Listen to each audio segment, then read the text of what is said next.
I've talked about this subject before.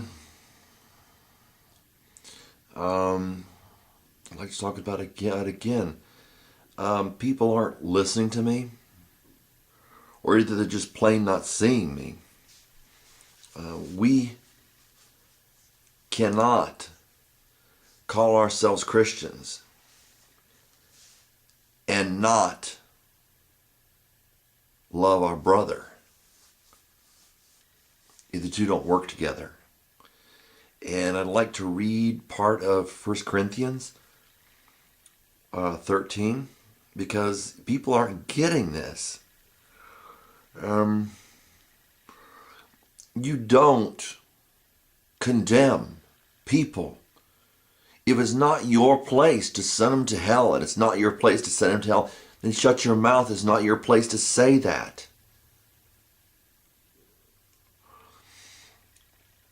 I keep on getting videos from various sources.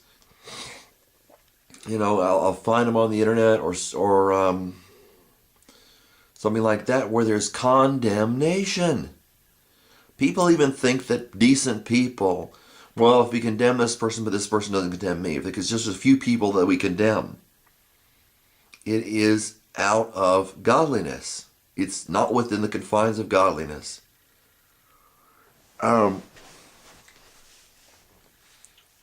We think we can do this. We can't do this. You cannot be a Christian and not love your brother. And love is patient and kind. Another translation says long-suffering. Having endurance. Showing kindness. Let me get to that. Here's a Bible for people who are concerned that I don't read it. Not that anybody's said anything, but I just, I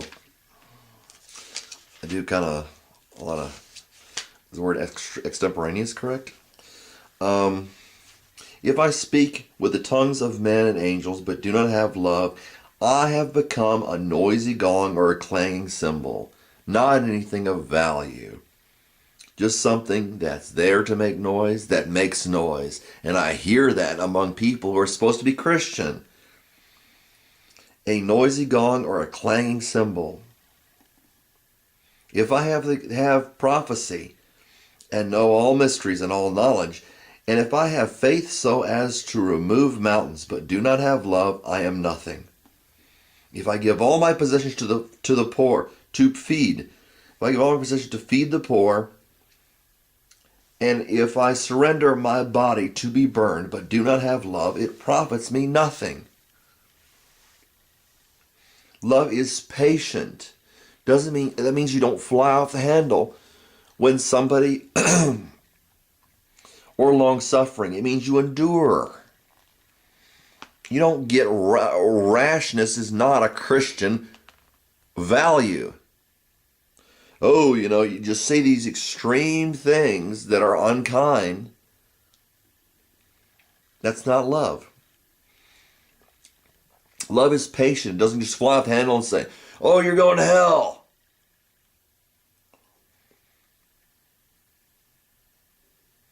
It's not accusatory. Love is kind. It is not jealous. Love does not brag and is not arrogant. Does not act unbecomingly, does not act inappropriately.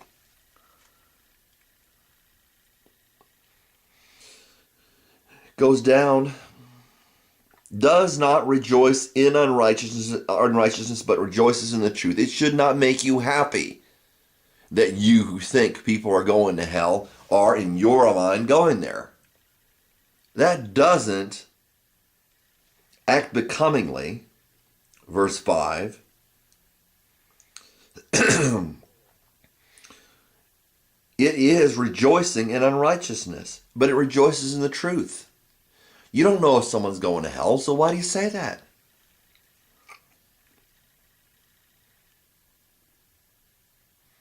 Oh, I'm going to be glad to see you burn in hell. You don't say that. It's not your place to condemn. Love doesn't condemn.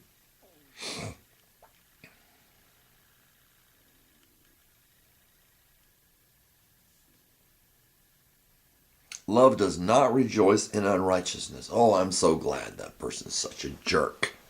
Or I'm going to be a jerk towards that person. Bears all things, believes all things as related to the truth, hopes all things, endures all things. Love never fails. When I was a child, he's saying, I used to act in accordance with a way that was in discordance, that was oppositional to the way I am acting now and should be acting, and you should act. I used to speak as a child, immature. Think like a child, immature. Reason like a child, immature. When I became a man, I did away with childish things. Arguing, contentions. I believe it was Paul.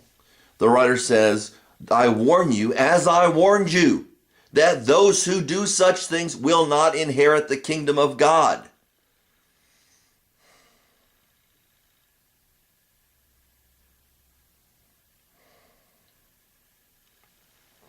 Looks like I'm bouncing again. I don't know how that happened.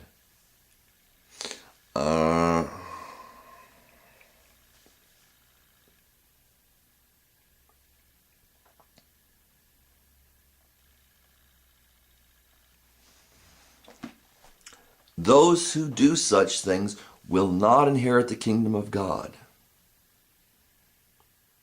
I don't know if I can change this midstream. I don't know if I'm going to have time to.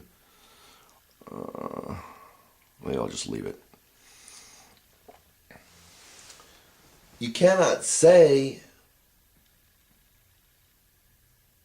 oh, it must have lost it and regained it. That's weird. I didn't push a button. Okay, you cannot.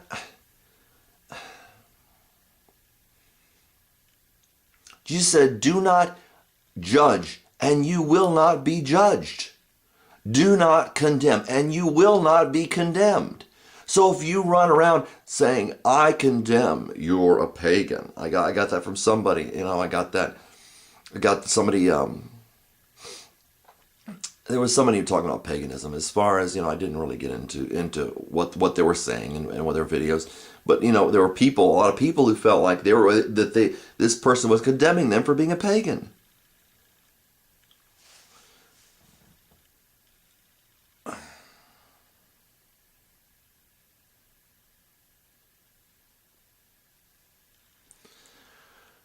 You do not condemn someone because they're a pagan. This thing must need to be warmed up. It was out in the cold or something. You do not condemn someone because they're a pagan. You don't condemn someone because they're wrong. You don't try to correct people who are not going to listen to your correction or are strifeful. You do not condemn.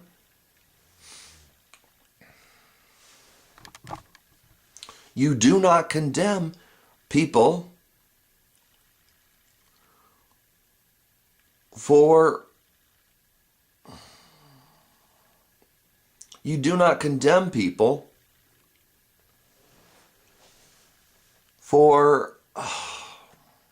being wrong, morally wrong, wrong in their opinions. You do not condemn people.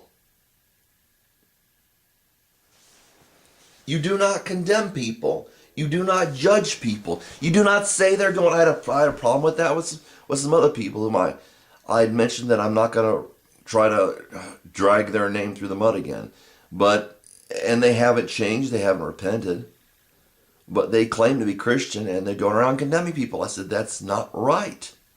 That's not according to what you preach. If you say you believe in Jesus, then you don't go along with the Sermon on the Mount, then how can you believe in Jesus? That's the first basic thing that he taught.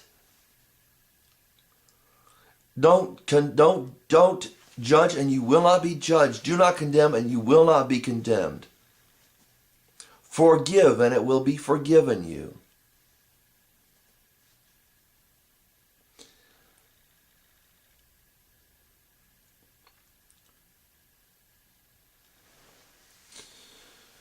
you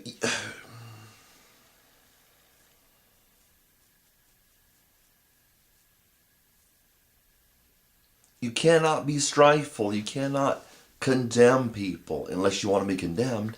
You cannot argue with people, if you want to put it in a term people use. Argue with people, bicker back and forth,